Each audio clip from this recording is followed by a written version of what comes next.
নমস্কার দর্শক বন্ধু, আমি দশভুজমা ব্লগস আবারও তোমাদের সামনে হাজির। আশা করছি তোমরা প্রত্যেকে ভালো আছো, সুস্থ আছো। তোমাদের সুখ শান্তি সমৃদ্ধি কামনা করে আমি আমার ব্লগটা শুরু করছি। আজকে আমার টপিকটা দেখে বুঝতেই পেরে গেছো কি ভিডিও নিয়ে আসতে চলেছি। এই যে প্রদীপ 365 দিন অনেকেই জ্বালাও বা প্রত্যেকেই জ্বালাও। তাহলে এই 365 দিন প্রদীপ জ্বালানোর নিয়মগুলো অবশ্যই পালন করো এবং সঠিক নিয়ম করে প্রদীপ জ্বালাও। প্রদীপ জ্বালানোর সময় খুব ভালো করে মনে রাখতে হবে, যখন আমরা প্রদীপ জ্বালাবো, ধরো সকালে আমরা যদি প্রদীপ জ্বালাই, সেই প্রদীপের তেলটা পুরোটাই জ্বলে গেল, প্রদীপের সলতেটা অর্ধেক জ্বললো অর্ধেক পুড়ে গেল, বা তেল পুড়ে গেছে সলতেটা আছে। অনেকেই কি করে সেইটা আবার জ্বালিয়ে দেয়, মানে ওই পোড়া সলতেতে আবার জ্বালিয়ে দেয়।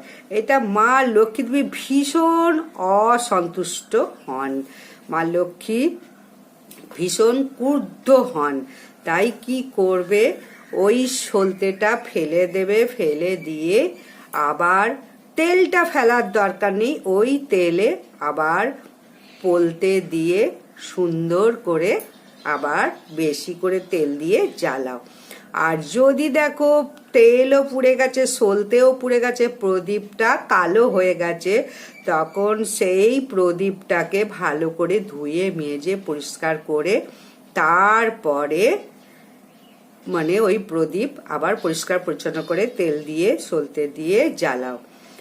আর মাটির প্রদীপ হলে অনেকে জ্বালাতে পারো, 1 মাস 2 মাস জ্বালানোর পর তেল চিটে হয়ে যায়, তখন সেই মাটির প্রদীপটা জলে ফেলে দেবে।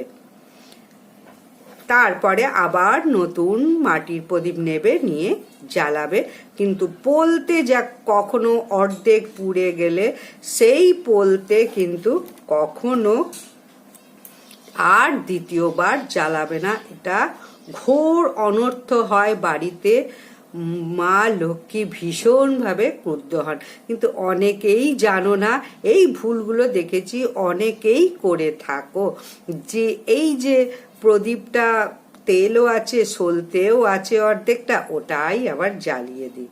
এই ভুলটা কখনো করবে না। আর একটা কথা হচ্ছে, এই যে প্রদীপ অনেকে কি করে, সে মাটির প্রদীপই হোক আর পিতলের প্রদীপই হোক, যাই প্রদীপ হোক, মাটিতে অনেকে জ্বালিয়ে রেখে দেয়। মাটিতে কখনো জ্বালাবে না। ওই প্রদীপটা ত্রিশূল থাকে এরকম প্রদীপও রাখতে পারো, বা কোনো পাত্রের উপরে রেখে প্রদীপটা জ্বালাও। আর প্রদীপ যখন জ্বালাবে, সে সকালই হোক সন্ধ্যাই হোক, মাথায় কিন্তু অবশ্যই কাপড় দিয়ে তারপরে প্রদীপ জ্বালাবে বা ঠাকুরকে আরাধনা করবে, পূজা পাঠ করবে, নমস্কার করবে, সব সময় মাথায় কাপড় দিয়ে, সে বিবাহিত হোক বা অবিবাহিত হোক। তাহলে এই হচ্ছে প্রদীপ জ্বালানোর নিয়ম। আর কয়েকটি কথা বলবো যেগুলো আমরা ভুল করে ফেলি। যখন মন্দিরে যায় কেউ, মন্দিরে গিয়ে যদি দেখো মন্দির খোলা আছে, পুজো করছে পুরোহিত, সেই ক্ষেত্রে যখন মাথায় ঘন্টা টাঙানো থাকে, সেই ঘন্টাটা 3 বার বাজাবে, আস্তে আস্তে বাজাবে। বাজানোটা যেন সবসময় মধুর হয়, শুনতে ভালো লাগে, তখন ঘন্টা বাজাবে। পুজো পাঠ যখন হচ্ছে, এরপর কখনো হয়তো মন্দিরে প্রবেশ করলে কিন্তু মন্দিরের দরজা বন্ধ, সেই সময় কি হয়, অনেক সময় মন্দির কখন দরজা বন্ধ কখন দরজা খোলা সে তো লেখাই থাকে। তাই সেই সময় মন্দিরে গিয়ে চুপচাপ আস্তে আস্তে চুপি সারে ঠাকুরকে প্রণাম করবে, যা মনোবাঞ্ছা মনের ইচ্ছা সেটা জানাও, খুব চুপি সারে, কিন্তু ঘন্টা কখনো বাজিও না। কারণ ঘন্টা বাজালে কি হয়, তোমাকে একটা কথা সাধারণ ছোট্ট উদাহরণ দিই। যদি আমরা কখনো ঘুমিয়ে থাকি, সেই সময় যদি ঘুম ভেঙে যায় কীরকম কষ্ট হয়, ঠিক সেই রকম ওই সময় ঠাকুর বিশ্রাম নেয় বা ঘুমায়। তাই কখনো মানে দরজা বন্ধ থাকলে ঘন্টা বাজিও না। তাহলে এই জিনিসটা সবসময় মাথায় রাখবে।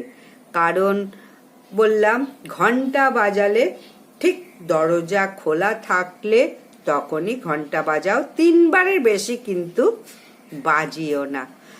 এরপর যখন কোনো সময় প্রদীপ জ্বালাবে মন্দিরে, অবশ্যই প্রদীপ জ্বালাও। অসময়ে যদি যাও, অসময়ে গেলে তো প্রদীপ অনেকেই জ্বালায়, ভগবান হয়তো বিশ্রাম করছে, প্রদীপ জ্বালাও, কিন্তু কখনো আওয়াজ করবে না। সবসময় নিজের কথাই ভাববে যে স্নান করে খাওয়া দাওয়া করে বিশ্রাম নিচ্ছ ঘরে, কোনো একটা বিকট আওয়াজ হলে কি রকম কষ্ট হবে।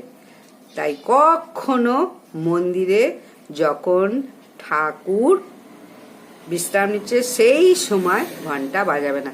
তাহলে কি হয়, 11টা ব্রাহ্মণ না খেয়ে থাকলে যে অভিশাপ হয়, সেই অভিশাপ তোমার কিন্তু লাগবে, সেই অপরাধ তুমি কিন্তু করবে। তাই মন্দিরে কখনো বাজাবে না। যখন ভগবান শ্রীকৃষ্ণ কুরুক্ষেত্রের যুদ্ধের আগে দুর্যোধন এবং অর্জুনকে ডাক করিয়েছিলেন শ্রীকৃষ্ণ, ভগবান তখন একটা লীলা করেছিলেন। ভগবান সেই সময় খাটে শুয়েছিলেন, সেই সময় প্রথমে ঢুকেছিলেন দুর্যোধন। দুর্যোধন তো ঢুকেই দেখছেন কৃষ্ণ গোয়ালা শুয়ে আছে, ঘুমিয়ে আছে, প্রণামও করেনি, কিচ্ছু করেনি, মাথার কাছে গিয়ে দাঁড়িয়ে আছে। উঠলেই আমাকে প্রথমে দেখতে পাবে, ও অর্জুনকে দেখতে পাবে না। অর্জুন এরপরে ঘরে ঢুকলো। অর্জুন, এই জন্যই বলা হয় ভক্ত আর অসুর। অর্জুন দেখছে মাধব শুয়ে আছে, বিশ্রাম নিচ্ছে, তখন ভগবান শ্রীকৃষ্ণকে অর্জুন প্রণাম করেছিল, পায়ে হাত দিয়ে নয়, পায়ের কাছে প্রণাম করেছিল এবং পায়ের কাছে বসেছিল যে কতক্ষণে মাধবের ঘুম ভাঙবে, তারপরে মাধবের সঙ্গে কথা বলবো। ভগবান শ্রীকৃষ্ণ যেই ঘুম থেকে ঘুম ভাঙলো, তখন অর্জুনের দিকেই নজর পড়লো। তখন শ্রীকৃষ্ণ বলছে, আরে তুমি কতক্ষণ? তখন দুর্যোধন ছুটে সামনে এসে বলছে, না না না কৃষ্ণ, তুমি ভুল করছো, আমি অর্জুনের আগে এসেছি এবং মাথার কাছে এসে দাঁড়িয়ে আছি। তখন বলছে, ঠিক আছে, এসেছো, ভালো আছো, দাঁড়াও। তা এই হচ্ছে ব্যাপার। মহাভারতের যুদ্ধে কি হয়েছিল সমস্তটাই প্রত্যেকের জানা। তাই ভগবানের মন্দিরে কখনো মানে বিশ্রামের সময় ঘন্টা বাজাবে না। তাহলে কি হবে, 11টা ব্রাহ্মণের অভুক্ত অবস্থায় যে পাপ হয়, সেই পাপটা কিন্তু তোমার লাগবে, মহা পাপ হবে, মহা বিপদ হবে। তাই এই কথাটা অবশ্যই বলবো, কখনো মন্দির বন্ধ অবস্থায় ঘন্টা বাজাবে না, কোনো আওয়াজ করবে না, শাঁখ বাজাবে না, কোনো রকম কিছু করবে না। তোমার যা মনস্কামনা, মনের ইচ্ছা, মনের প্রার্থনা, তুমি যদি গিয়ে পৌঁছেই থাকো, চুপি সারে তুমি করো, ঠিক ভগবান অন্তর্যামী সবটাই শুনতে পাবে। তাহলে আজকের মতো শেষ এখানেই। আশা করছি ভিডিওটা খুবই ভালো লাগবে। প্রদীপ সারা দিন যে জ্বালাচ্ছ, অনেকে সকাল সন্ধ্যে ত্রিসন্ধ্যা প্রদীপ জ্বালায়, কিভাবে জ্বালায়, কিভাবে জ্বালানো উচিত সেটাই বলে দিলাম। এবং ঘন্টা কখন বাজাবে না সেটাও বলে দিলাম। এই জিনিসটা শোনো, শেষ পর্যন্ত দেখো, শোনো, এবং যদি ভালো লাগে অবশ্যই লাইক সাবস্ক্রাইব শেয়ার করে দাও বন্ধু বান্ধব সকলকে। আর যারা এখনো সাবস্ক্রাইব করনি তারা কিন্তু সাবস্ক্রাইব করে বেল আই বটনটা টিপে দাও। এই রকম ভিডিও যথারীতি সময় পৌঁছে যাবে। নমস্কার।